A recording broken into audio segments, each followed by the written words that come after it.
de compartir algunos desarrollos que por acá se han llevado a cabo, y espero contar con la presencia de algunos colegas, profesores, viejos conocidos con quienes hemos tenido una estrecha colaboración con anterioridad también ahí en este programa de estudios. Y pues doy la bienvenida también a todos los estudiantes y colegas quienes están escuchando esta presentación, ¿verdad? No sé realmente cuántos somos. Ahorita No sé. estamos conectados, más de 20, doctor, pero se van conectando conforme van pasando los minutos. Es dinámico esto. Muy bien. Bueno, pues buenas tardes. Vamos a iniciar esta charla que tiene como finalidad, pues básicamente presentar algunas propuestas de desarrollo colaborativo, ¿no? Que bien pudieran encaminarse hacia temas de tesis por parte de estudiantes que estarían interesados en estas temáticas. Entonces, pues el nombre de esta presentación es Biosensores y Biochips. Okay. A ver, permítame. Bueno, pues el contenido de esta plática, pues, estará enfocado en unos antecedentes. Me enfocaré en un tipo de bacteria llamada Rickettsia. Posteriormente estaremos analizando estrategias novedosas en el censado y detección de bacterias, y iríamos a la parte final, que serían las conclusiones. Pues bueno, antes de iniciar, quisiera comentarles que durante la segunda mitad del siglo XX, el interés en el desarrollo de biosensores, siendo convencionalmente dispositivos de detección eléctrica, ha aumentado considerablemente. A partir de la investigación básica surge una demanda en aplicaciones en diversos campos. Es en la década de los 60 que la técnica de sensores químicos creció rápidamente e impulsó la detección directa de varios tipos de iones y moléculas con ciertos límites de selectividad.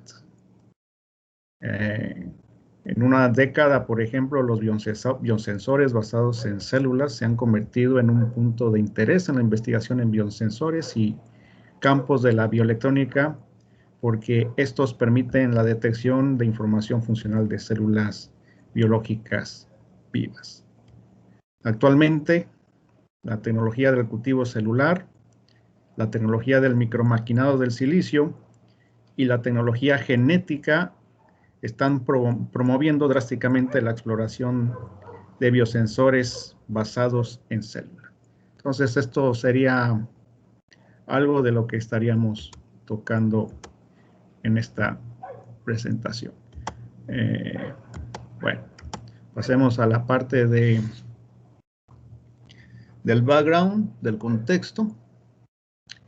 Pues para empezar, un virus, ¿no?, es un agente infeccioso intracelular que puede ser o no un patógeno y que tiene la capacidad de infectar, de replicarse y de adaptarse, aunque no siempre causa enfermedad.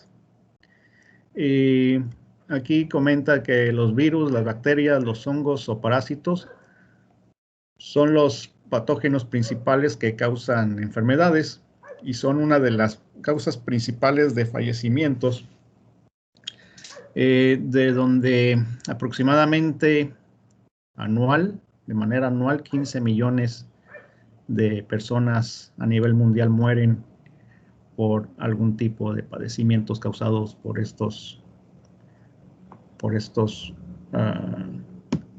agentes infecciosos. Lo que estoy presentando en esta diapositiva es de hace unos minutos, las estadísticas de casos de coronavirus. Hay que tomar con mucho cuidado esta información, con mucha delicadeza, porque quiero hacer una comparativa. Vean, hasta el día de hoy, hace unos minutos, han fallecido a nivel mundial, pues un poco menos de 1,5 millones de ciudadanos. Esto es importante resaltar que estas no son cifras estadísticas, pues fueron padres, hijos, seres queridos que han fallecido. Por eso quiero, de manera muy respetuosa, ¿verdad?, tratar estas cifras, que si bien es cierto que es una pandemia que nos ha pegado en muchos sectores, en muchas aristas de nuestra vida cotidiana, pues aún así esta pandemia, esta cifra, ¿verdad?, aunque ya estamos por cerrar el año, dista mucho de acercarse a los 15 millones que de manera, no quiero decir anual, natural, pero sí estadísticamente, de los 15 millones de fallecimientos en promedio que hay en el año, ¿verdad? Esta información pues la estoy sacando de esta fuente. Repito, fue de hace algunos minutos.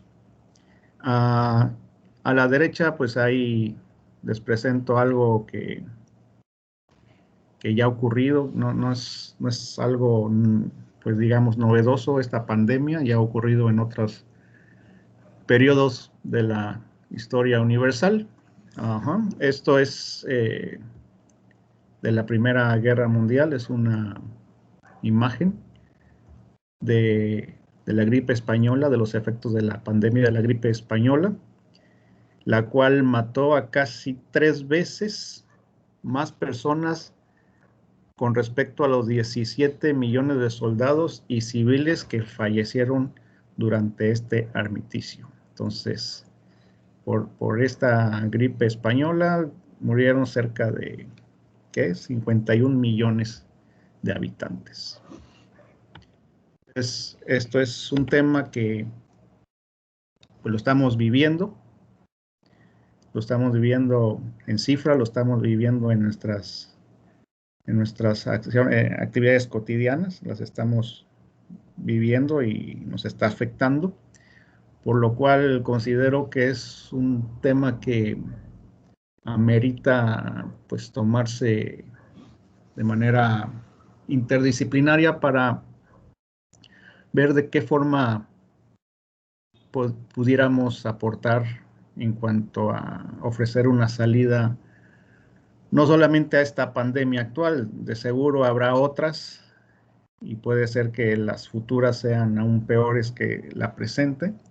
Entonces yo considero que es importante el ir preparando recurso humano que permita aportar ideas en la manera de cómo poder afrontar esta crisis a través de desarrollos tecnológicos que permitan pues una rápida identificación de padecimientos en etapas tempranas, ¿verdad?, sin necesidad de que el médico tenga que aplicar la clínica ya en un estado muy avanzado de enfermedad de la persona bajo estos efectos de los patógenos.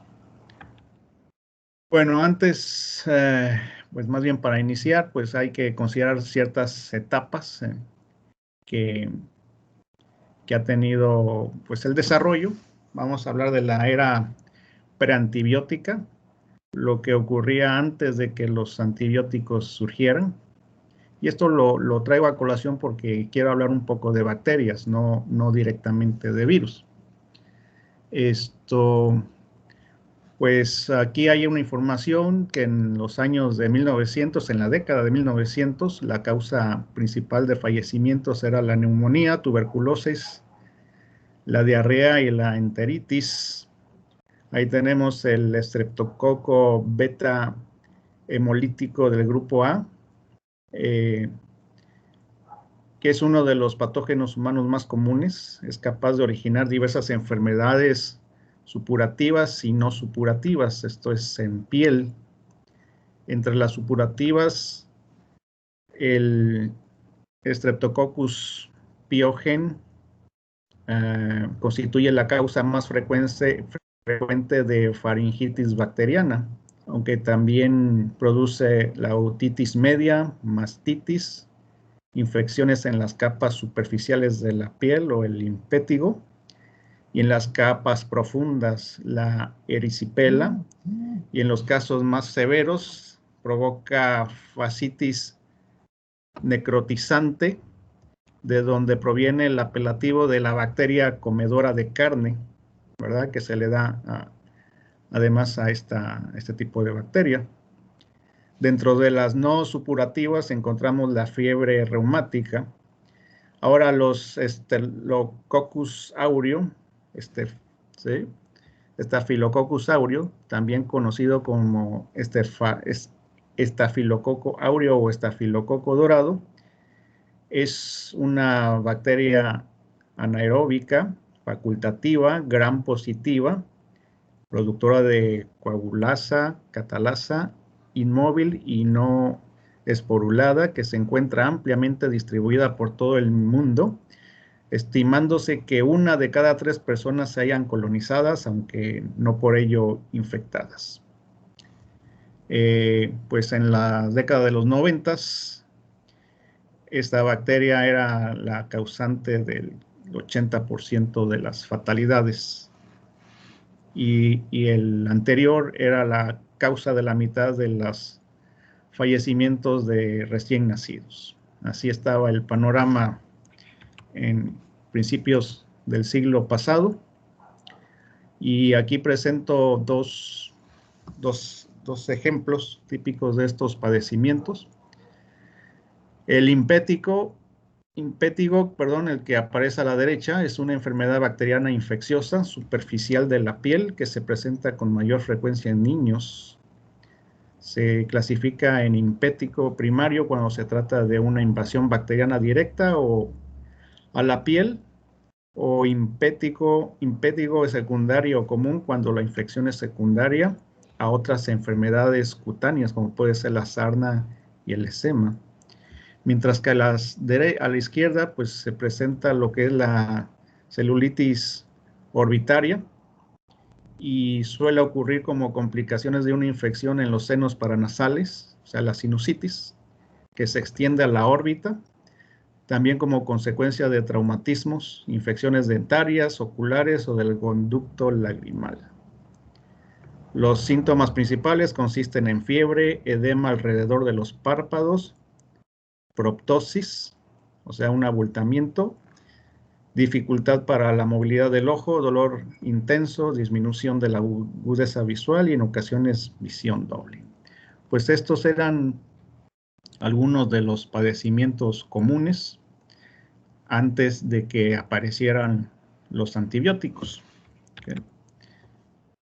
Bueno, aquí presento la fotografía de Alexander Fleming, ¿verdad? Con él empieza lo que se conoce como la era dorada, la era del antibiótico. Ahora, los antibióticos son sustancias químicas producidas por varias especies de microorganismos, que son bacterias, hongos, que suprimen el crecimiento de otros microorganismos y originan su destrucción. Entonces, pues este periodo podemos decir que inicia a partir de 1928. ¿Okay? Esto sería la era del antibiótico o la aparición del primer antibiótico. Pues ahí comenta en el 1928 es cuando Alexander Fleming pues él se dio cuenta que en una placa de Petri, ¿verdad? Con Staphylococcus contaminado con moho, se desarrolló un comportamiento bastante interesante. Alexander Fleming, pues era científico británico, descubridor de la penicilina, y observó de forma accidental los efectos antibióticos sobre un cultivo bacteriano Y esto es lo que hace, lo que aquí es de notar es que fue algo accidental de cómo se descubrieron los antibióticos. Descubrió la lisozima después de que mucosidades procedentes de un estornudo cayera sobre una placa de Petri en la que crecía un cultivo bacteriano. Unos días más tarde, después de regresar de vacaciones, notó que las bacterias habían sido destruidas en el lugar donde se había depositado el fluido nasal. Al inspeccionar sus cultivos, antes de destruirlos, notó que la colonia de un hongo había crecido espontáneamente como un contaminante. ¿Okay? Posteriormente, en el 29, sus resultados, esto que les acabo de comentar, fueron publicados, pero aún no se contaba con los procedimientos para una producción a gran escala. 10 años después, Florey y Shane pues desarrollaron lo que fue ya el proceso de producción en masa de la penicilina. Y en el 36, esta persona, Gerald J.P. Domagek, pues desarrolló ya el primer antibiótico, que fue la sulfanilamide, ¿verdad? O sulfanilamida, que es un compuesto orgánico de azufre antibacteriano que actúa sobre las paredes de las bacterias, destruyéndolas y evita la propagación de la infección. Pues esto era algo muy revolucionario porque esto trajo mucho optimismo a nivel mundial, ya contar con una defensa contra las infecciones que eran causantes de una gran cantidad de fallecimientos. Entonces aquí hay algunas reseñas de lo que en aquella época se comentaba acerca de la penicilina, que principalmente en las grandes guerras, pues favoreció, sobre todo la Segunda Guerra Mundial, favoreció que la probabilidad de que un soldado en el frente de batalla regresara a salvo a casa después de brindar sus servicios se incrementaba por contar con la penicilina, ¿verdad? Y no solamente en el frente de batalla, sino también con otro tipo de padecimientos que azotaban a la humanidad antes de lo que fuera la invención de la penicilina, como puede ser la gonorrea, ¿no? Que aquí dice que curiosamente en 4 horas pues era suficiente para curarlos todos los males, los malestares. Bueno, pues del 41 al 62 es el periodo de la edad dorada de los antibióticos, ¿verdad? 14 nuevas clases de antimicrobianos fueron desarrollados, repito, del 41 al 62, y pues era muy positiva la visión. Pues si en ese periodo se habían desarrollado 14, pues se pudiera haber esperado que las siguientes décadas al menos se hubieran desarrollado, pues digamos que los mismos de antimicrobianos, pero para sorpresa, del 64 en adelante, ya entrando en la década de los 2000, solamente se desarrollaron 4 más. Ok, entonces la pregunta es ¿por qué no se desarrolló un crecimiento exponencial en el descubrimiento de nuevos antibióticos? Pues antes de responder esta pregunta, habría que ver en finales de los 60, inclusive mediados de los 70, lo que se comentaba. Pues aquí tenemos dos citas de 2 personajes allá en Estados Unidos del área médica, que es el general William Stewart en el 67. Bien, hay una cita que comenta que ha llegado el momento de cerrar el libro sobre enfermedades infecciosas. Básicamente hemos eliminado la infección en los Estados Unidos. ¿Okay? O sea que era una visión bastante optimista, que ya daban por hecho que la gran cantidad de infecciones ya iba a ser algo del pasado. Fue en el 78, posteriormente, que el doctor Robert Petersdorf cita que lo siguiente, dice: incluso con mi gran lealtad personal a las enfermedades infecciosas, no puedo concebir la necesidad de 309 graduados más en enfermedades infecciosas. Y de manera satírica dijo: a menos que se dediquen su tiempo a llevar a cabo el cultivo uno con respecto al otro, ¿verdad? O sea, era una posición muy soberbia con respecto a las infecciones, considerando los antibióticos que hasta ese momento se habían desarrollado. En el 85, no mucho tiempo después, el mismo doctor no había cambiado de opinión, y en la reunión anual de la Sociedad de Enfermedades Infecciosas de Estados Unidos, ese año declaró que el milenio en el que los colegas en enfermedades infecciosas se cultivarán unos a otros está por llegar.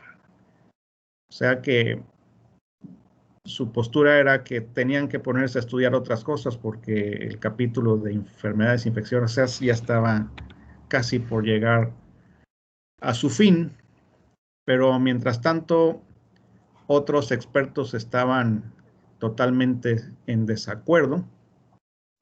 Pues en el 45 Fleming mismo, en el New York Times, citó que la mayor posibilidad de maldad en la automedicación es el uso de dosis demasiadas pequeñas para que, en lugar de eliminar la infección, los microbios sean educados para resistir la penicilina y se desarrolle una gran cantidad de organismos resistentes a la misma que pueden transmitirse unos a otros, hasta que llegue a alguien que tenga una septicemia o neumonía que la penicilina no pueda salvar.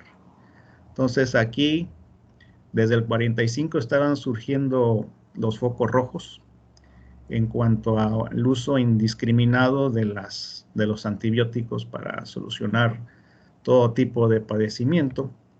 En el 53, en el Science Newsletter, los científicos explican que los antibióticos no deberían de usarse de manera profiláctica, esto es, que sirvan para preservar o proteger de una enfermedad o de un mal.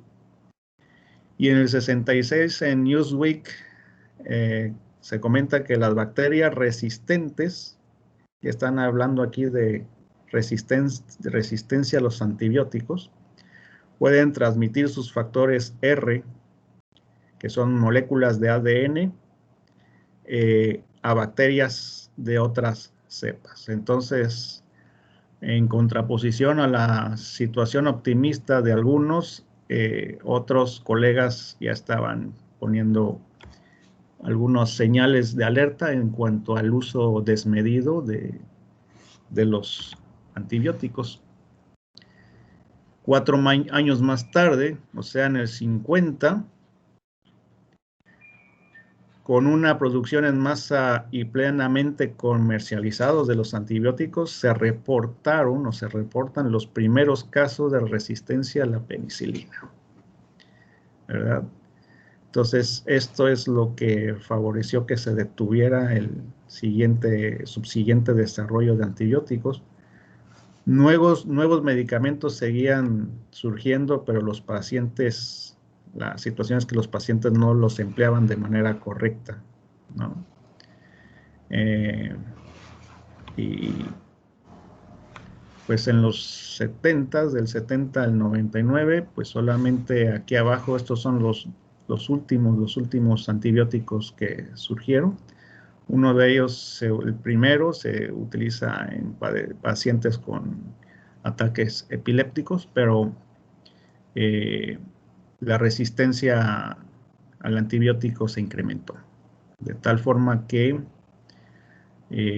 actualmente pues hay unos, lo llaman supermicrobios, ¿verdad?, que de alguna manera ya son resistentes a casi la totalidad de los antibióticos que se cuentan en la actualidad. Entonces, para poder atender ciertos padecimientos, ya no es un antibiótico, sino es un cóctel de antibióticos para ver cuál de ellos es el que puede hacer efectos que resistan a la infección. Por eso yo les comentaba al principio de que esto del coronavirus, que si bien es cierto es un virus y no una bacteria,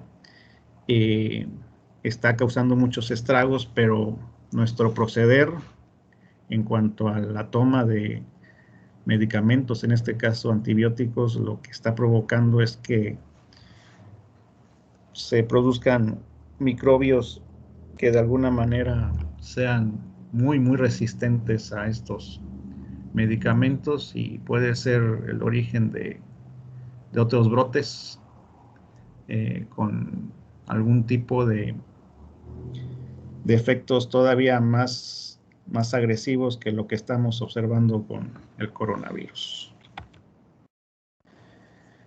Esto que aparece aquí es una fotografía de una muestra extraída de un paciente asiático con enterococo, dependiente de vancomicina, ¿verdad? En el cual ustedes aquí aprecian que todo esto que rodea al medicamento es una colonia de bacterias que, en lugar de ser atacadas, están actuando de tal forma que se están resistiendo a los efectos del antibiótico. Esto es algunas ilustraciones que la cultura americana ha empleado para concientizar a la sociedad. Por ejemplo, de la izquierda es que este personaje que está de espaldas, que creo que es Robin, ¿verdad?, le está comentando a Batman que está utilizando un antibiótico para un catarro, cuando Batman le dice que no haga eso porque lo que se trata es un virus y no una bacteria, ¿no? Y aquí establece que los antibióticos no funcionan para los resfriados. Okay. Bueno, entonces lo que les comentaba anteriormente, estos supermicrobios, de alguna manera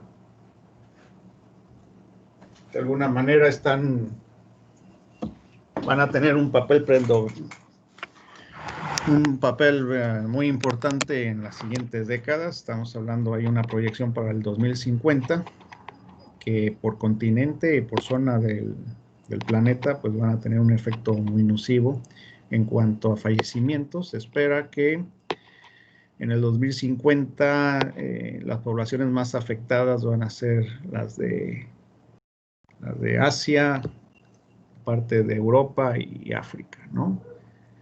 Con cerca en Asia se proyecta 4.730.000 casos de fallecimientos, y así para cada uno de los continentes, ¿no? Entonces el círculo, entre mayor sea su diámetro, implica una mayor mortandad. Entonces, debido a esta resistencia en antibióticos. Un caso que fue bastante importante o mencionado, que se le dio publicidad, ocurrió en el 2009, de esta señorita que fue modelo, que primeramente pues de 20 años padeció una infección que primeramente afectó lo que fueron sus manos, las perdió, y por una resistencia a los antibióticos, y a ciertos días pues no resistió, y a pesar de que les fueron amputadas sus manos y pies, falleció. Entonces, pues esto llamó la atención a nivel mundial de cómo estamos nosotros manejando la toma de medicamentos, ¿verdad? De manera irracional. Bueno, entonces lo anterior lo quise presentar como unos antecedentes, donde estamos parados, que pues han sido algunos desarrollos que parecían prometedores, pero pues por el mal empleo de los mismos se nos está convirtiendo en una pesadilla que nos puede reventar todavía aún más si no prestamos cuidado y no atendemos esta situación. Lo que sigue a continuación pues es presentarles lo que es un tipo en particular de bacteria, que es la Rickettsia. Esta bacteria, pues sobre todo para todos aquellos que tengan mascotas en casa, ¿verdad? Pues puede ser que esta infección esté más cerca de lo que nosotros podemos pensar. Repito, porque está muy, muy relacionado con los animalitos que tenemos dentro de nuestros hogares y que debemos de prestar mucha atención por lo siguiente. Las enfermedades infecciosas han sido una de las principales amenazas para la humanidad en toda la historia. En la era de la globalización, donde viajes y comercios internacionales se han facilitado enormemente, uno de los principales desafíos que enfrenta la ciencia médica en la actualidad es la propagación de enfermedades infecciosas de una parte del mundo hacia otras.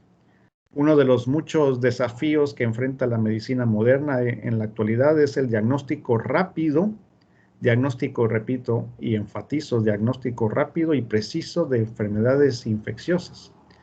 Aunque la investigación en este campo ha producido muchos avances como el desarrollo de técnicas moleculares altamente sofisticadas, como la reacción de cadena de la polimerasa, o sea, el PCR, la reacción en cadena de la ligasa, la secuenciación en ADN, los ensayos de hibridación de ADN, microarreglos de ADN, se necesita aún mucho más para obtener un diagnóstico rápido, sensible, rentable y diagnóstico que se lleven a cabo mediante, y aquí lo estoy resaltando, pues yo quiero traducirlos como puntos de atención, points of care, luego vamos a ver de qué se trata esto, de enfermedades infecciosas.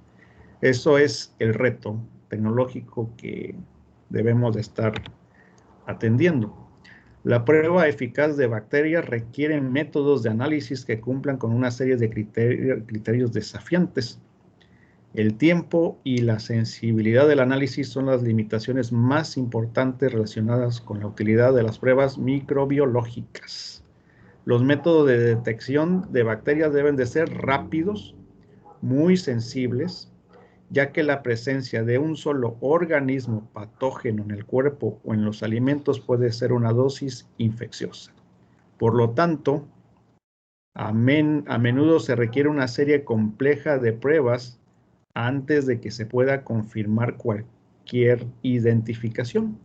Los resultados de tales pruebas son a menudo difíciles de interpretar y no están disponibles en la escala de tiempo deseada en el laboratorio clínico.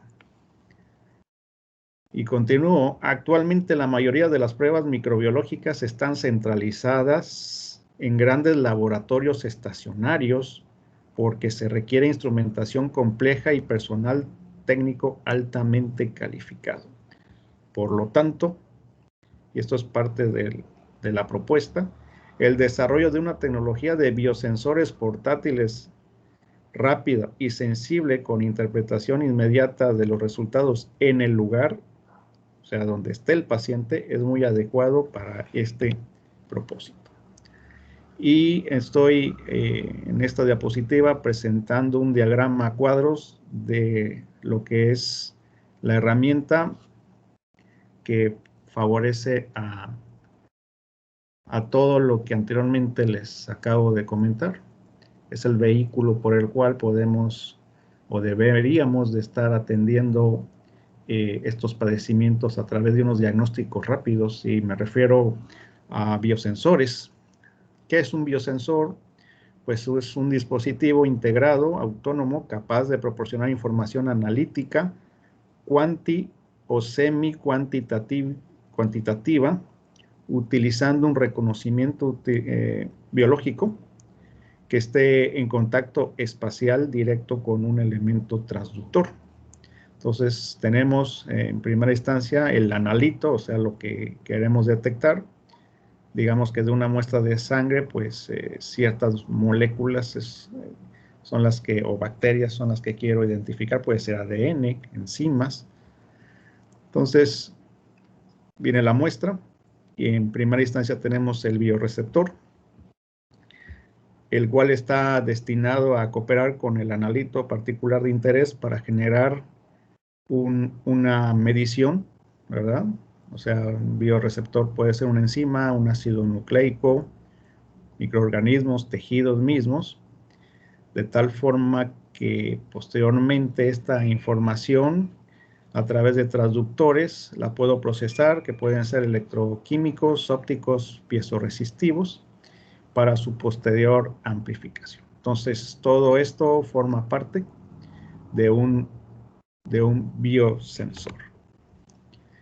Esto es algo bastante interesante, esto de la evolución en cuanto a generaciones de los equipos utilizados para tomar análisis de nuestras muestras, que puede ser de orina, saliva, sangre, etcétera, etcétera. La primera generación, pues, son los laboratorios clínicos a los cuales acudimos normalmente, ¿verdad? ¿Cuáles son sus características principales? Pues los equipos no son automáticos, no están automatizadas las acciones. El ensayo y las pruebas se realizan de manera manual. De hecho, hace algunas horas tuve que ir a uno de estos laboratorios para hacerme un chequeo que ya era necesario, un chequeo regular que me hago, y pues eso lo hice muy temprano esta mañana y es hora que aún no recibo los resultados, ¿verdad? La incomodidad es que me tuve que desplazar hacia el lugar para que me tomaran la muestra. En estos momentos yo no tengo ningún padecimiento, entonces no tuve mucha dificultad en desplazarme, pero una persona de edad mayor o con algún padecimiento, pues es muy complicado, ¿no? La siguiente generación, pues ya se contaban con equipos semiautomáticos como los que pueden apreciar. Son equipos muy grandes, no son portátiles ni compactos, no estaban conectadas a internet y mucho menos a la plataforma de la nube. De ahí surge la tercera generación, ya son más compactos los equipos, aquí lo pueden ver, inclusive son de un costo no prohibitivo. Ustedes pueden ir a una farmacia y comprar un equipo para toma de glucosa o para tomarse la presión, ¿no? Ellos son autónomos, son pequeños, automáticos, portables, compactos, pero aún así no tenían conectividad. La cuarta generación, que es la actual, ¿no? Pues ustedes pueden apreciar aquí que ya inclusive nuestro teléfono inteligente, nuestro teléfono celular inteligente ya forma parte de el equipo para estar tomando alguna muestra de interés, ¿no? Es el equipo celular junto con un módulo, y aquí hasta el final pues ya vendría algún electrodo o algún tipo de material que por algún tipo de coloración pueden saber algún padecimiento ahí que es efectivo este módulo. Pues ya son automáticos, inclusive ya forman parte del Internet de las cosas, son portables, compactos y con conectividad a la nube. Bien, entonces lo que les quiero llamar la atención es que su propio teléfono celular ya puede formar parte de este desarrollo. Entonces ustedes como como parte de este programa de estudios de maestría, pues me haría bastante interesante el poder desarrollar junto con ustedes algún tipo de aplicación al respecto, ¿no? Pero eso, bueno, si quisiéramos hacerlo un poco más, a un nivel más alto, ¿verdad?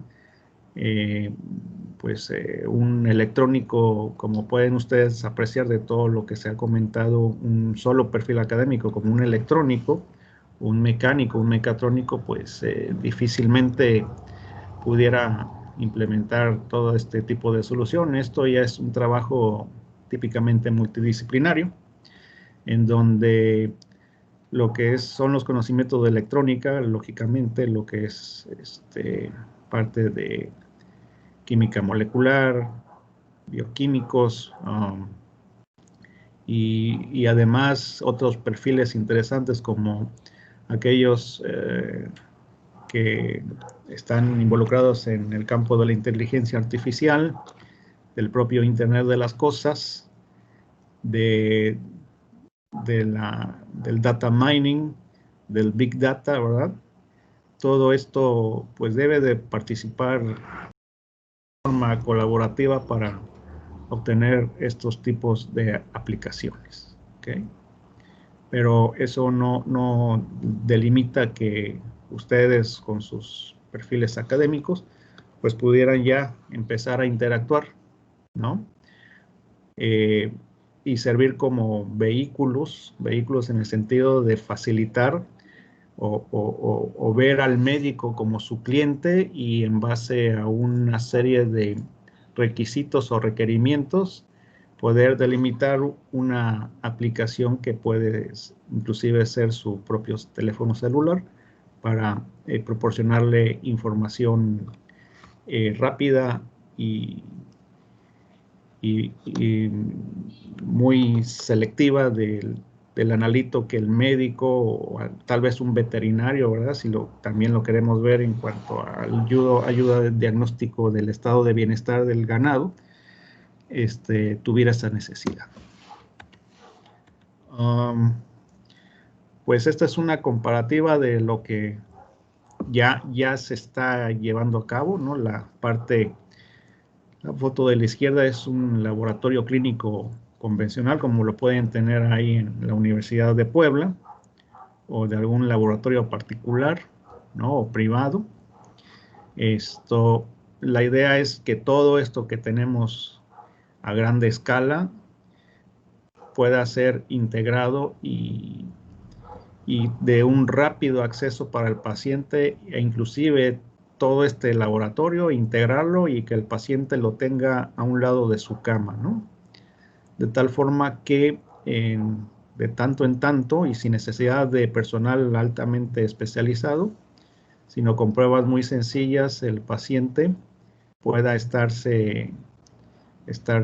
tomando sus muestras, y con estos equipos que se denominan Point of Care, y a través de esta conexión en la nube, pues poder ser enviado la información a su respectivo médico para que tome la decisión más adecuada. Pues bien, una de las aplicaciones más importantes de los biosensores es la prueba en punto de atención, o los Point of Care Testing, donde esto tiene que ver con la práctica de realizar una prueba de diagnóstico o pronóstico cerca del paciente para proporcionar resultados rápidos, lo que significa que la prueba en sí debe realizarse rápida y fácilmente, sin el uso de instrumentación costosa o complicada. Las muestras no requieren la atención de ningún técnico calificado, ya que no hay necesidad de análisis de laboratorio ni tiempo de espera para la recolección y análisis de los resultados. La persona a quien realice la prueba inicia la prueba y recibe los resultados en el acto, ahorrándose así una gran cantidad de tiempo. El concepto idealizado de un biosensor en aplicaciones de Point of Care incluye un transductor acoplado con un elemento de reconocimiento. El evento de reconocimiento se convierte luego en una señal analítica útil, principalmente electroquímica o colorimétrica, y los elementos de reconocimiento incluyen proteínas, ácidos nucleicos y otros más. Entonces, esto es pues parte de la propuesta que les vengo a presentar sobre mis intereses de investigación. Ahora, retomando esta bacteria que les comenté hace algunas diapositivas, lo que era la Rickettsia, ¿verdad? Es básicamente una bacteria gram negativa, quiere decir que bajo una tintura especial obtiene una coloración, como vamos a ver más adelante, ya que hay dos tipos de coloraciones, la gram negativa y la gram positiva. Rickettsia se divide en dos grandes grupos. Tenemos la fiebre maculosa de las montañas rocallosas, o la Rickettsia rickettsii, y por otro lado tenemos el grupo del tifo, que es la Rickettsia prowazekii, ¿no? Quisiera enfocarme más en la Rickettsia rickettsii. Aquí aparece de manera ilustrativa pues ya la forma en cómo se manifiesta esta bacteria. Por eso se llama fiebre maculosa, por todas las manchas que aparecen en la piel, cerca de donde pues fue el evento de contaminación, ¿no? Bueno, aquí ya les estoy presentando padecimientos ya reales de pacientes. La fiebre maculosa de las montañas rocosas es una enfermedad potencialmente mortal, y la causa más común es la picadura de garrapata infectada con una bacteria del grupo Rickettsia. Los síntomas incluyen fiebre, dolor de cabeza, dolor muscular, también puede aparecer sarpullido, frecuentemente con piel ennegrecida o con costras en el lugar de la picadura de la garrapata, como aquí se aprecia en el cuero cabelludo, ¿verdad? Pero también esto se puede manifestar principalmente en las palmas y en de las manos y plantas de los pies, pero también ustedes aquí lo pueden ver a partir de las extremidades inferiores o en esta parte del antebrazo. La fiebre maculosa responde muy bien al tratamiento rápido con antibióticos. Esta es la situación que si no se trata con el tiempo suficiente, esto puede causar inclusive una sepsia y en un momento dado colapsar muchos organismos vitales en nuestro cuerpo humano y provocar el fallecimiento, ¿verdad? Por eso es importante contar con tecnología que permita identificar con mayor certeza de qué bacteria se están enfrentando para tomar el tratamiento más adecuado y preservar la vida de los pacientes. Y lo comentaba de las mascotas porque pues en nuestras mascotas, cada vez que las llevamos a pasear a la calle o al parque, ¿verdad? Es muy probable que se infecten de garrapatas, y no es que todas las garrapatas tengan esta bacteria. Las que están infectadas son las que provocan estos padecimientos, que vamos a ver más adelante hasta dónde pueden llegar. Esto, pues la bacteria Rickettsia es una célula procariota, poseen membranas plasmáticas, citoplasmas, citosol, ADN y ribosomas, pero carecen de un núcleo definido. Esto para identificar de las otras células que son las eucariotas, ¿verdad?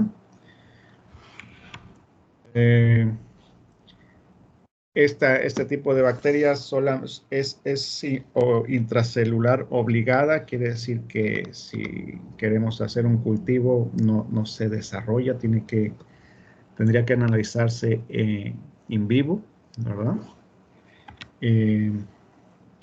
¿Cómo se obtiene? Pues por medio de la picadura de la garrapata, por heces fecales de piojos que que en un momento dado uno siente picazón, se rasca y al rascarse pues puede lesionarse la piel y a través de esa lesión es como las heces fecales pueden introducirse al interior, al torrente sanguíneo y provocar toda la infección, o bien a través de las pulgas de garrapatas es otra de las formas de cómo infectarse de rickettsia.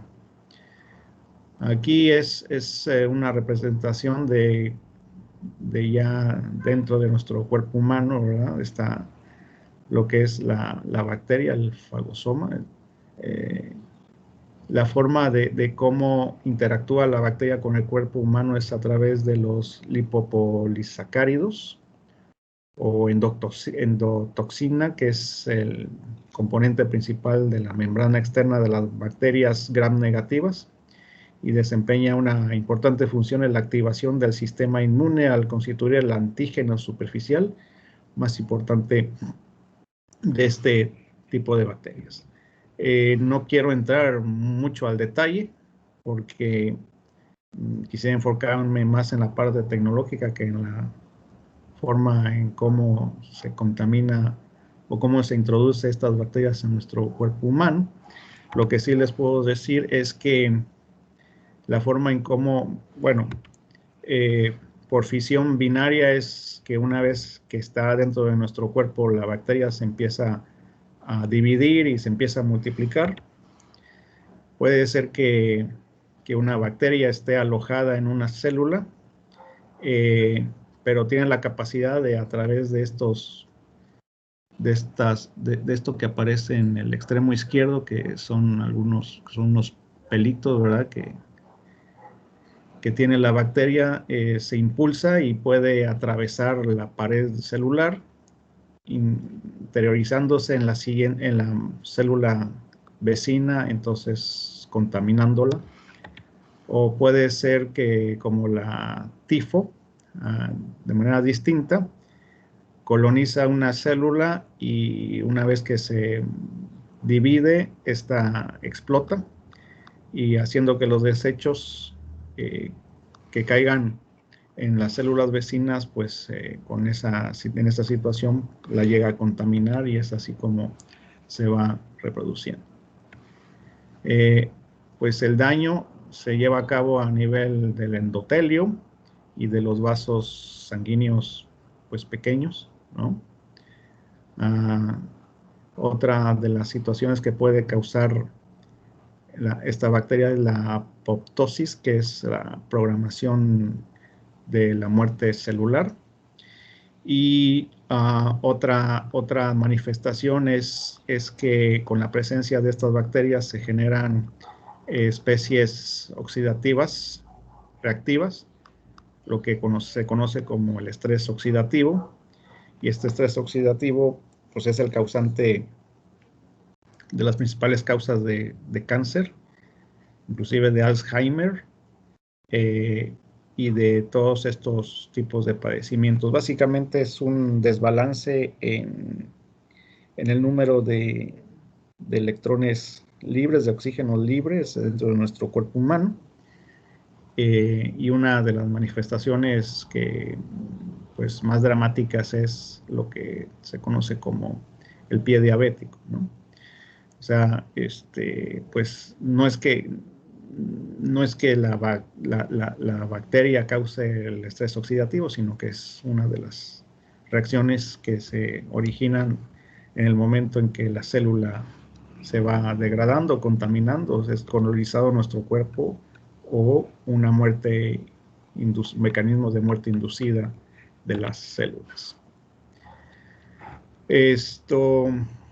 Pues cuáles son si no se atiende, ¿verdad? Este padecimiento pues nos puede llevar a la hipovolemia, edema presencial que es la presencia de un exceso de líquido o en algún órgano o tejido del cuerpo, disminución del volumen total de sangre que circula por el cuerpo, la hipotensión arterial, que es la presión arterial suficientemente baja como para producir síntomas como mareo y desmayos, La hipoalbuminemia, que es una condición clínica en la cual existe una disminución en los niveles séricos de albúmina por debajo de cierto nivel.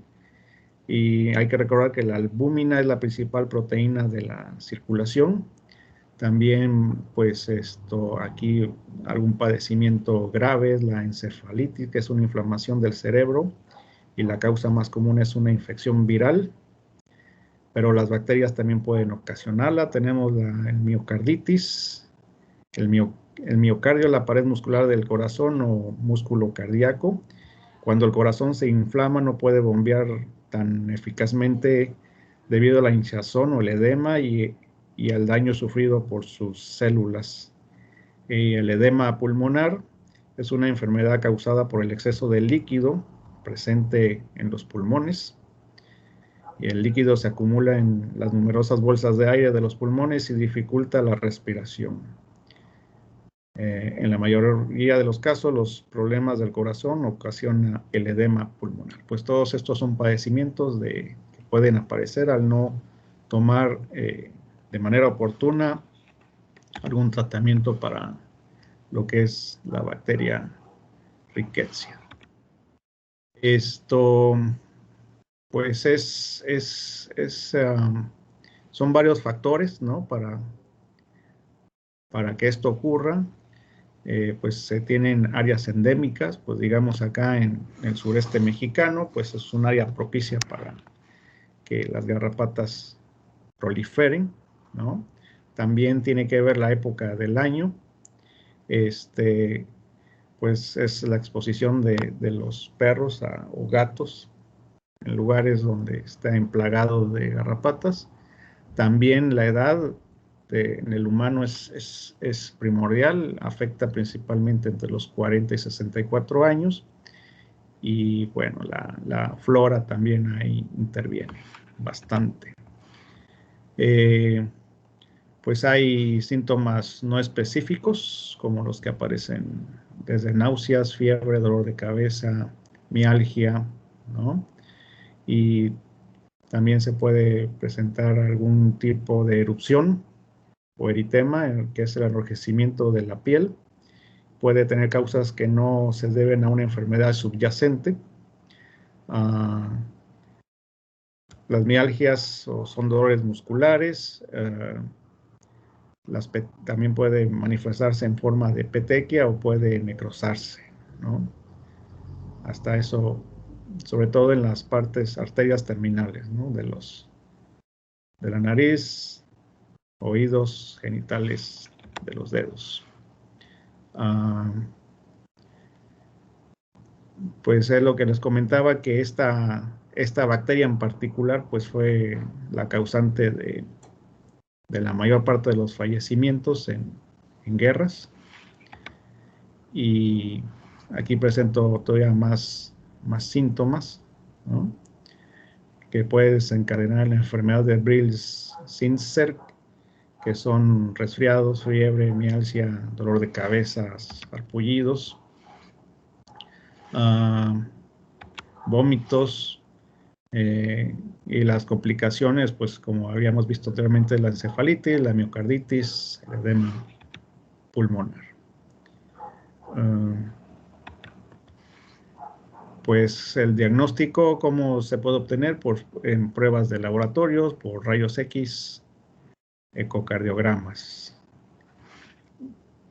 Bueno, eso es lo que yo les pudiera comentar de ese padecimiento en particular, pero así como es Rickettsia, puede haber una infinidad de bacterias en las cuales pues estamos expuestos todos los días, ¿no? Entonces es enorme la cantidad de microbios en los cuales pues cada día nos enfrentamos, y sumando esta gran cantidad de microbios junto con el mal uso del medicamento, pues es una receta ideal para que aparezcan nuevos brotes. Y es por eso que deberíamos de estar enfocándonos en el estudio o el desarrollo de aplicaciones, ¿verdad? Para poder atender cualquier situación de esta naturaleza. Ahora, esto les comparto. Yo ya quisiera entrar en la parte del sensado. La electrónica, esta ilustración les está diciendo que la electrónica es el ADN, digamos, tecnológico, que permite interactuar con la mayor parte de las áreas de desarrollo, desde medio ambiente, salud, entretenimiento, lo que es la industria del alimento, todo automotriz, todo está enfocado en lo que es, pues básicamente el microprocesador, ¿no?, de la electrónica.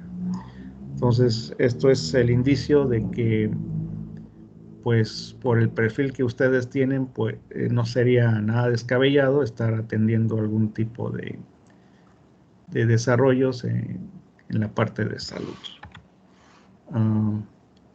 Esto que estoy presentando ya son biosensores basados en células, que lo habíamos comentado anteriormente. Son dispositivos especiales que emplean células vivas inmovilizadas como elementos de detección combinados con sensores o traductores para detectar la condición del microambiente intracelular y extracelular, los parámetros fisiológicos y producir respuestas a través de la interacción entre el estímulo y las células. ¿Okay?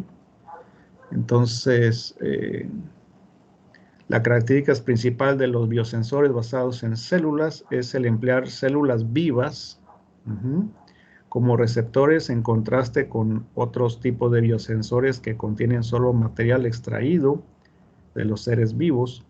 Consisten en dos partes principales, que son las células vivas, que son el transductor principal utilizado en la recepción del primer elemento sensor y a la vez produciendo señales, y en segundo lugar los traductores secundarios utilizados en la conversión de las señales fisiológicas a señales eléctricas.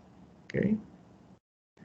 En este diagrama esquemático, pues consiste en dos partes. Una son las células vivas o una red neuronal, como las que aparecen aquí encima, cultivadas en las superficies del transductor, y la otra es un transductor que incluye la detección del potencial y detección química, que a veces también intervienen en los elementos de estímulos.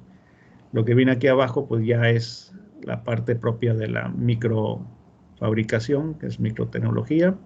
Pues pueden ser arreglos de electrodos o pueden ser inclusive transistores MOSFET, modificados de tal forma que su compuerta esté expuesta a la presencia de fluidos o células, que al fin y al cabo las bacterias como las células, pues lo que presentan son cargas eléctricas que pueden modificar el potencial propio de los transistores o dispositivos electrónicos, y con eso estar sensando alguna variación electroquímica. Bueno, pues aquí ya son ejemplos. Esto que básicamente lo que aparece en el trasfondo, donde tenemos esta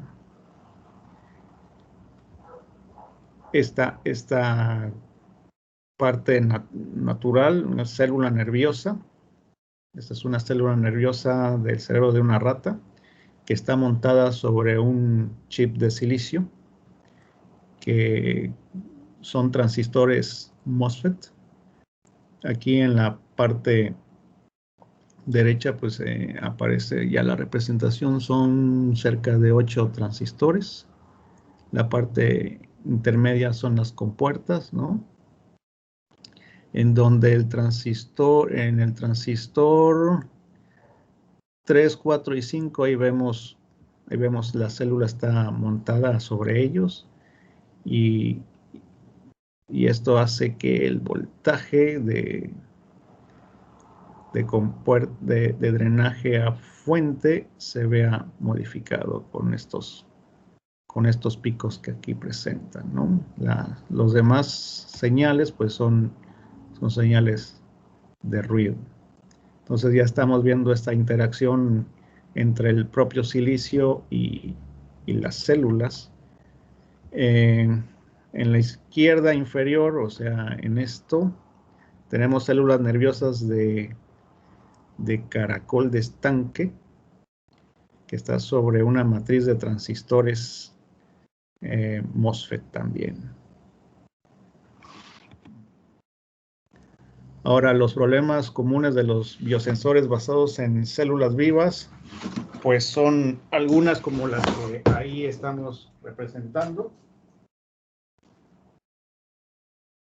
Pues son las condiciones ambientales naturales en las que las células pueden permanecer vivas durante un periodo prolongado. Debe mantenerse continuamente y esto requiere un control severo de los parámetros físicos y químicos del medio ambiente. Se debe mantener el metabolismo de las células y se deben alimentar continuamente. La vida útil, esto es importante, de los sensores está determinada principalmente por la vida útil de las células. Y las células vivas deben estar inmovilizadas alrededor o sobre la superficie del transductor sin limitar sus funciones biológicas. Y de las ventajas, pues estos son menos sensibles a la inhibición por solutos y son más tolerantes a valores subóptimos de pH y temperaturas en que los electrodos enzimáticos, aunque no debe exagerarse el rango estrecho. Presentan un tiempo de vida útil mayor que los sensores enzimáticos y son mucho más baratos, dado que no son necesarios aislar de las células activas. En la actualidad, los transductores secundarios, ¿verdad?, utilizados en biosensores, pues pueden ser matriz de microelectrodos, transistores MOSFET, sensores de luz potenciométrica direccionables, sensores de impedancia de sustrato de celda eléctrica, microbalanzas de cristal de cuarzo y la propia resonancia de plasmones superficiales. Entonces aquí aparecen los métodos convencionales y tradicionales en la detección de endotoxinas, como es la bacteria Rickettsia, lo que es el cultivo, ¿no? Otro método empleado en el sensado, pues es la reacción de cadena de la polimerasa o el PCR, que básicamente es un fotocopiado molecular, la cual es una técnica rápida y económica utilizada para amplificar pequeños segmentos de ADN. Igualmente es muy valiosa en varias técnicas de laboratorio y clínicas, incluida la identificación de huella genética, la detección de bacterias o virus y el diagnóstico de trastornos genéticos. De los biosensores basados en detección endotoxina, pues podemos contar con los biosensores ópticos, los de resonancia, los de plasmones de resonancia superficiales, electroquimioluminiscentes, biosensores electroquímicos, sensores basados en masa, piezoeléctricos, magnetoelásticos y una gran variedad más de métodos por los cuales se puede estar detectando la presencia de microbios. De este tipo de sensores, pues se emplea en genosensores e inmunosensores para la detección de bacterias fastidiosas, ofreciendo un método alternativo para el diagnóstico de infecciones asociadas. La resonancia por plasmones superficiales se basa en la excitación de una onda electromagnética que se extiende a lo largo de la interfaz de dos medios con constantes dieléctricas de signos opuestos, utilizando un haz de luz con un ángulo específico de incidencia. La señal obtenida se basa en la reflexión interna total, que da como resultado la intensidad reducida de la luz reflejada. Entonces, esa es una de las técnicas que mayormente pues, aparecen en literatura especializada. Tenemos los genosensores. Es un biosensor electroquímico de ADN desarrollado para la detección de secuencias de ADN microbiano y es particularmente importante para el diagnóstico clínico y la seguridad alimenticia. Usando el análisis de secuenciación de ADN podemos identificar la causa de la enfermedad, incluso si no hay síntomas clínicos. Además tenemos los biosensores nanoplasmónicos. Pues la reciente epidemia de enfermedades de transmisión sexual ha fomentado la mejora de los métodos de detección. Se describió a través de un nuevo tipo de biosensor, el nanoplásmico, para la detección simultánea de dos infecciones bacterianas. Igualmente, estos sensores pueden aplicarse sobre la piel. Además, cuenta con una película que permite de alguna manera crear las condiciones necesarias para su uso. Aquí, pues básicamente, pues es un proceso de micromaquinado. Es un substrato de silicio que a través de lo que son grabados en secos o húmedos y el depósito de metales, pues tenemos la estructura que forma parte del chip, y este chip pues se hace un tipo sándwich con lo que es otra parte de la microtecnología, que son los dispositivos microfluídicos, ¿verdad? Entonces esa es otra forma de cómo interactuar con los microbios. Tenemos también las microbalanzas de cuarzo microgravimétrico, que es una nueva forma rápida de detección de la interacción antibiótico-antígeno. Y se basa principalmente en cambio de masa. Al fin y al cabo son microbalanzas, pero integradas.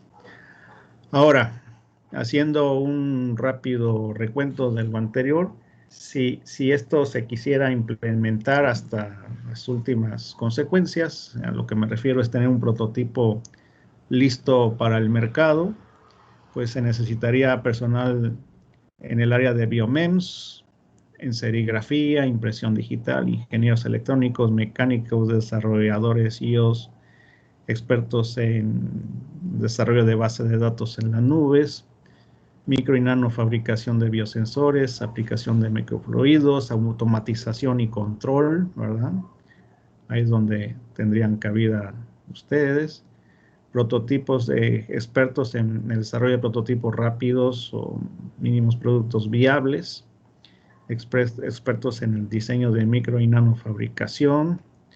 Y ya serían estas otras cuestiones, desarrolladores de propiedad intelectual, patentes, personal en el área de inteligencia artificial aplicada al biomonitoreo y lógicamente junto o respaldados con el personal del área de la salud. Entonces, pues esto sería contar con una capacidad de personal con diversos perfiles que nos permitiera desarrollar este tipo de aplicación.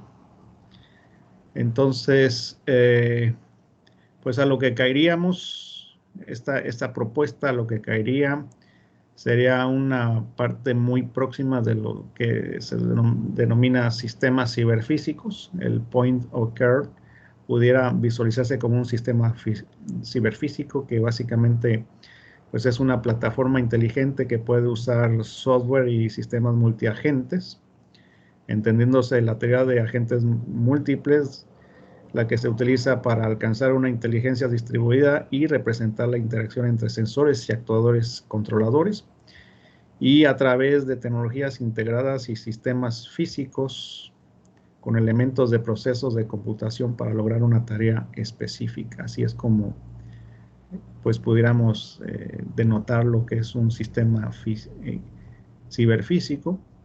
Entonces, pues estaría integrada por los usuarios la interfaz del usuario, la parte ciberfísica, que es aquí donde se toman las decisiones.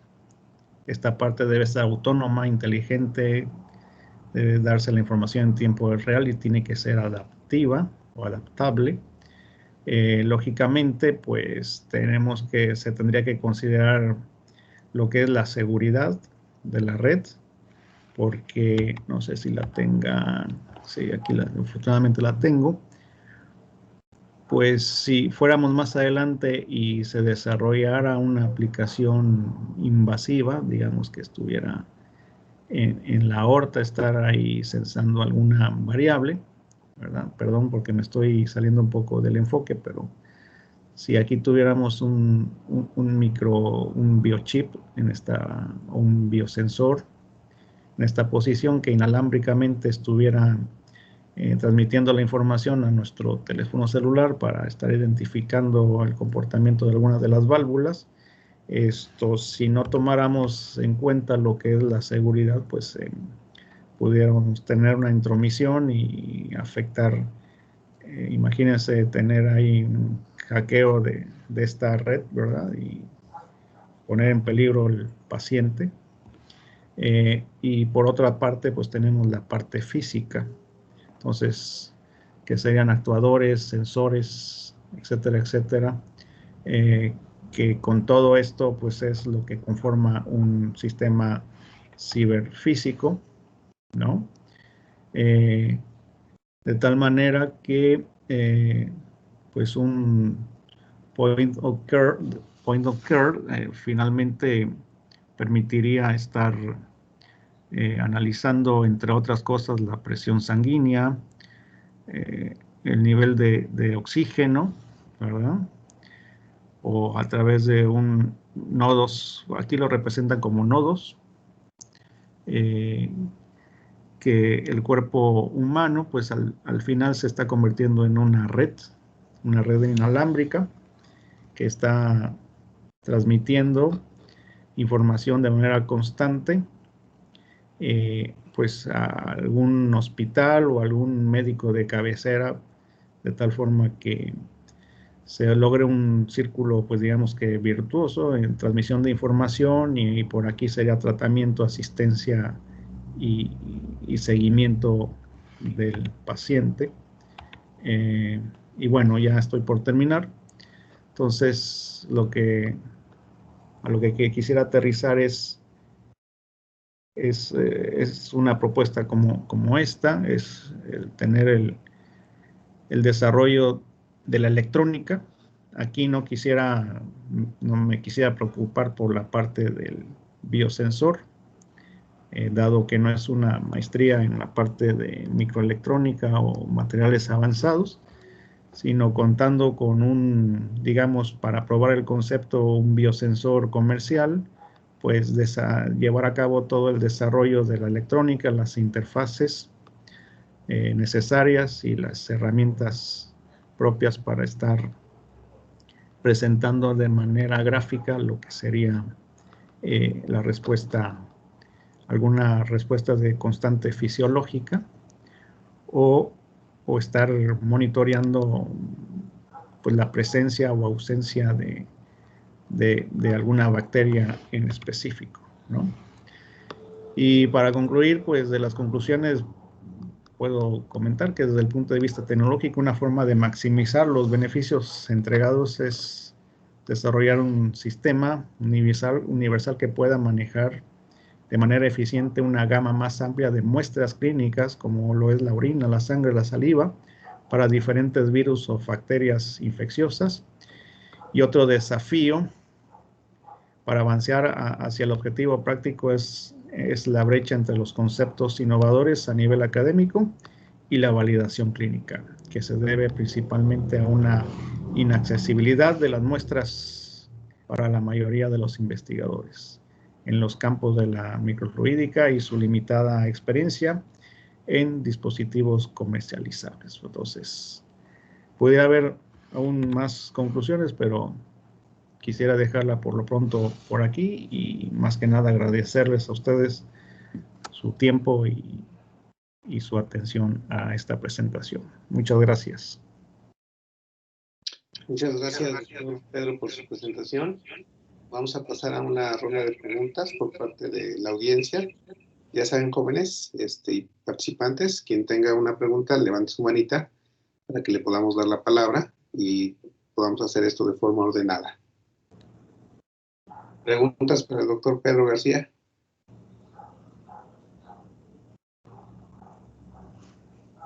Mientras se animan a preguntar los jóvenes, yo tengo una duda, doctor.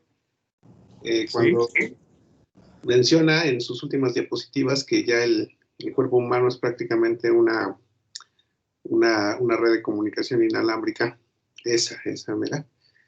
Pues hoy en día se han desarrollado una gran cantidad de sistemas vestibles que en conjunto con pues otros sistemas de comunicación inalámbrica, no sé, los de tipo de área personal, Sí.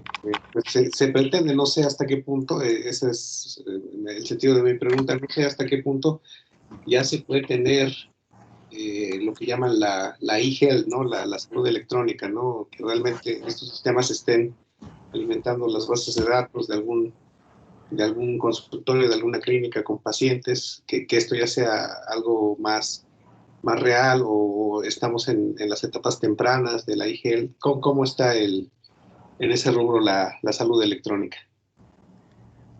Pues mira, a mí me tocó, tuve la oportunidad de ir a Alemania en el 2011 y estuvimos en un hospital de la Universidad de Aachen, es una universidad tecnológica, y nos invitaron a hacer un recorrido y me llamó la atención, estoy hablando de 2011, la atención de unos pacientes rapados, ¿verdad? Y que en cierta parte del cráneo tenían pues una parte metálica que les sobresalía,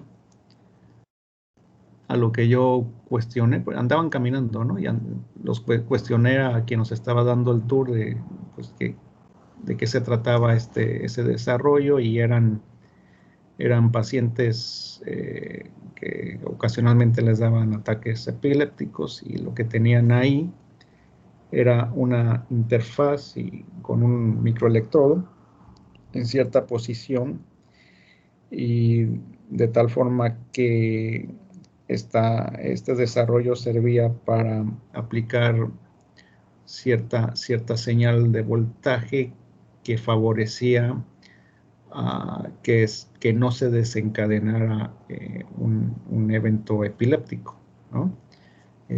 Y todo eso ya se estaba llevando a cabo de manera inalámbrica. Entonces, estos conceptos que aquí aparecen, pues en aquellas tierras ya por el 2011 ya era toda una realidad, ¿no? Mi interés no es tanto llegar a esto, o sea, es lo que se viene y es la esencia misma de los sistemas ciberfísicos, que es lo que comentaba, ¿no? Y los sistemas ciberfísicos pues son parte de la industria 4.0 y otras cosas más. Pero más que enfocarme de manera personal en este desarrollo, pues lo que me interesaría sería lo que estoy presentando, que estos puntos de cuidado, ¿no? Que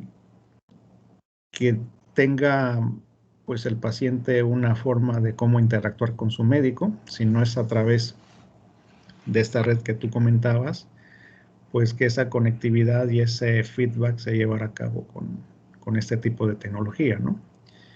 Pero hay muchos retos por enfrentar, porque aquí básicamente es desarrollar un biosensor que con muestras pues de nanolitros o menores sea capaz de identificar si el paciente está infectado o no. Si estamos hablando de bacterias, pues bueno, una cosa es que yo cuente las bacterias, pero también hay que identificar si las bacterias están vivas o están muertas. Entonces, sí es bastante interesante. Lo que se perfila como un candidato muy bueno, pues es el grafeno, por sus propiedades de eléctricas, que está en literatura. Si hacen una revisión, pues verán que lo que son las nanopartículas metálicas, sobre todo las de oro, que son, o si no, los pozos cuánticos, y el grafeno mismo, pues se perciben que van a ser los candidatos que van a permitir el despegue de esta tecnología, ¿eh? Entonces, tu pregunta era con respecto a un nivel mayor del donde yo me quiero enfocar. Yo quiero enfocarme por la parte de biosensores, y lógicamente se aprovecharía la experiencia de los jóvenes en cuanto al acondicionamiento de estas señales, ¿no? ya eléctricas, que son electroquímicas, para su manipulación y desarrollo de las siguientes interfaces, y cómo poder emplear un teléfono celular como una parte esencial de este desarrollo, más que enfocarlo ya en la parte de una red de conectividad, ¿no? Sí, doctor. Acaba de mencionar algo muy interesante que me llama la atención, ¿no? Dice que con una pequeña muestra ser capaces de determinar, ¿no? Si hay algún agente patógeno, e inclusive determinar si este se encuentra en estado activo o inactivo, ¿no? Eso me hace pensar, hace unos días, no tiene mucho, una semana, un poco más quizás, en el Twitter, ¿no? Elon Musk tuiteaba, ¿no? Que se hizo la prueba de COVID y 4 veces se la hizo la misma persona, la misma máquina, y 2 le dieron positivas y 2 le dieron negativas, ¿no? Inclusive hay un artículo del New York Times que también cobró mucha fuerza hace poco, donde decía que cerca del 90% de los asintomáticos de COVID, o que han sido diagnosticados como asintomáticos, pues son falsos positivos, ¿no? Entonces, me parece que ahí hay un reto grande, ¿no? La parte de sensado, porque inclusive ahora mismo con lo que hay lo estamos viviendo, no tenemos la certeza de qué es lo que estamos obteniendo con ciertas pruebas, ¿no? Sí, mira, a mí por el mes de junio, yo presenté muchos de los síntomas de lo que es el coronavirus, y inclusive me aislé y tomé algún tipo de medicamentos para poder llevármela tranquilo, y los cuidados. Al paso de las semanas, que ya se acabó la cuarentena, me voy a hacer la prueba, y salgo con negativo, el resultado negativo. Entonces, pues yo siempre me quedé con esa duda, que con esa duda de que si realmente lo tuve o no, que lo más seguro es que sí haya sido, pero pues la prueba no me sirvió de mucho, ¿no? Entonces, así como a esto yo creo que fue un falso negativo, pues pues en un momento dado, las cifras que, digo, ya me estoy metiendo en otras áreas, ¿no? En otros campos, las cifras que estamos viendo por parte en los medios, ¿no? De número de casos, pues tal vez no se aproxime ni siquiera de manera cercana a la realidad, ¿no? Entonces, Sí. es esa situación, ¿no? Por lo tanto, pues es necesario, o sea, yo me hice la prueba del PCR, pero hay otros métodos como los que presenté esta tarde, y hay otros más, ¿verdad? Que pueden ser una solución más factible, y tener un resultado más real de los padecimientos, ¿no? De los patógenos pudieran infectarnos en un momento dado. Entonces esa es la idea. La idea es desarrollar equipos de bajo costo disponibles para cualquier familia y que les sirva para un desarrollo de diagnósticos rápidos, ¿no? Así es, doctor. Muchas gracias. ¿Alguien más de los asistentes que tengan alguna pregunta? Sí, con Gasor 8, perdón, pero no tengo tu nombre a la vista, solo tu correo. Adelante, por favor. Gracias. Mencionó que son medidas de nanolitros. ¿Tiene alguna idea de cuántas mediciones se necesitarían para tener resultados que consideremos significativo? Pues es que, mira, lo primero es identificar las características del biosensor, si va a ser un microelectrodo, si va a ser un arreglo de microelectrodos, si descartamos el microelectrodo va a ser una microbalanza de cuarzo. Entonces, para cada una de estas tecnologías ya se está especificando cuál es la razón, el tamaño de la muestra necesaria que te permite evitar un falso positivo o un falso negativo. Entonces depende de la tecnología, ¿no? Habrá tecnologías que requieran picolitros, algunas requerirán nanolitros, ¿verdad? Pero todo eso va en ganancia comparado con el tamaño de muestra de sangre que actualmente se requiere. Cada vez que vas a un laboratorio, pues te están, no sé exactamente cuántos mililitros estás dando, ¿no? Para tomar la muestra. Y luego, por ejemplo, esto del PCR me tardó como 3 días, 4 días en darme el resultado. Hay pruebas que se tardan un día o algunas se tardan horas, pero este tiempo muerto pues es muy crítico para pacientes que vienen en condiciones críticas, ¿no? Entonces, pues se necesita tecnología que el tamaño de muestra sea pequeña y que el tiempo de respuesta sea también lo más pequeño posible y que sea muy selectivo, el análisis y que sea sensible. Esa es la parte crítica, ¿no? Muchas gracias.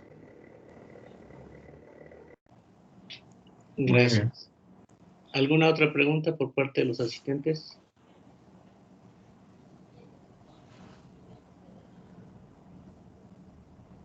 Parece que ya no hay más preguntas. Bueno, doctor, le agradecemos por su plática. Ha sido muy interesante el panorama que nos muestra. Y pues tenga por seguro que vamos a seguir en contacto, buscando se dé una colaboración entre usted, entre su grupo y nosotros. Tenemos algunas tesis en la maestría encaminadas hacia la parte de desarrollos biomédicos, para aplicaciones biomédicas. Tenemos también por ahí algún par de investigadores que trabajan en esa área. Ellos son más de la parte modelado porque son matemáticos, son doctores en matemáticas. Pero sería muy interesante que se pudiera dar esa colaboración. Muy bien, y yo le agradezco por la oportunidad por abrirme las puertas de esta casa de estudios tan importante para poder compartir estos intereses de investigación y no me quiero despedir sin comentarles que no solamente es esta parte lo que me interesaría. También, no sé si lo comenté al principio, yo tengo colaboración aquí en la misma Universidad Veracruzana con el área de veterinaria. Entonces, lo que aquí se presentó en ser humanos, pues también los veterinarios tienen muchas necesidades de diagnósticos rápidos para analizar el bienestar del ganado, ¿verdad? Inclusive con un estudiante hace, pues no sé, no recuerdo exactamente, 3, 4 años de ahí, de esta maestría, se graduó con un tema de tesis que tenía que ver con el monitoreo en tiempo real de algunas constantes fisiológicas de ganado vacuno. ¿Ok? Y sí ha habido colaboraciones previas muy interesantes con el doctor Sergio, con la doctora Aurora, con la doctora Palomares, con quien he tenido el gusto de trabajar, ¿no? Y estoy en la mayor disponibilidad para pues, seguir expandiendo este espectro de colaboración, ¿no? Sí, de hecho, le comentaba en el contacto que teníamos previamente vía correo electrónico, que grabamos las presentaciones y las difundimos precisamente con la intención de que los estudiantes que están por ingresar a nuestro posgrado conozcan cuáles son los temas que se trabajan con los colaboradores, tanto internos, me refiero a la universidad, porque nosotros somos una unidad académica, pero colaboramos con otras, y así como externos a la institución. Entonces, sí, bien. créame que nuestro interés es muy grande en poder hacer este tipo de proyectos interinstitucionales, pues por lo que representa, no solamente el poder hacer un proyecto de mayor envergadura, sino también el poder compartir el conocimiento y aprender cosas nuevas, ¿no? Formas de trabajo, etcétera. Exactamente, eso es lo más enriquecedor